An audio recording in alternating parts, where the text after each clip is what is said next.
హరే కృష్ణ. ఒక చిన్న కథ చెప్తాను, వినండి. ఒక చిన్న పాప తన తండ్రి యొక్క చిటికిన వేలు పట్టుకొని అలా అలా నడుచుకుంటూ వెళ్తున్నారు. ఇద్దరు, తండ్రి తన కూతురు. వెళ్తుండగా దారి మధ్యలో ఒక నది వచ్చింది. ఆ నది దాటితే కానీ ఇంటికి చేరుకోలేని పరిస్థితి.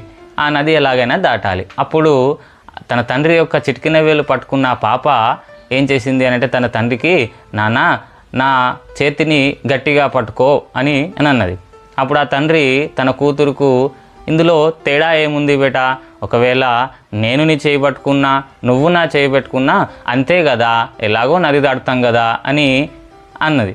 అప్పుడు ఆ తండ్రి అలా అనేసరికి ఆ పాప ఇచ్చిన సమాధానం చూడండి ఏమంది అని అంటే, చూడు నాన్న, ఒకవేళ నేను నీ చేయి పట్టుకున్నా అనుకోండి, మనం నది దాటుతాము. మధ్యలో ఒకవేళ నీటి యొక్క ప్రవాహం పెరిగిపోతే నేను భయంతో నీ చేతిని వదిలిపెట్టే అవకాశం ఉంది.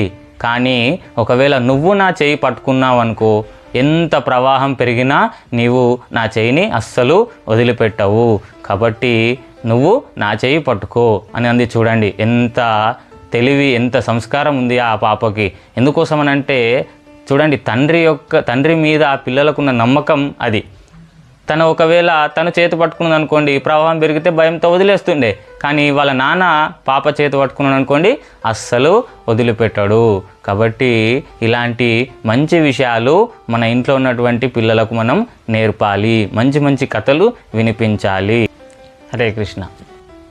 మన ఈ యూట్యూబ్ ఛానల్ని లైక్ చేయండి, మన స్నేహితుల యొక్క గ్రూపులలో షేర్ చేయండి, వాట్సాప్ గ్రూపులో.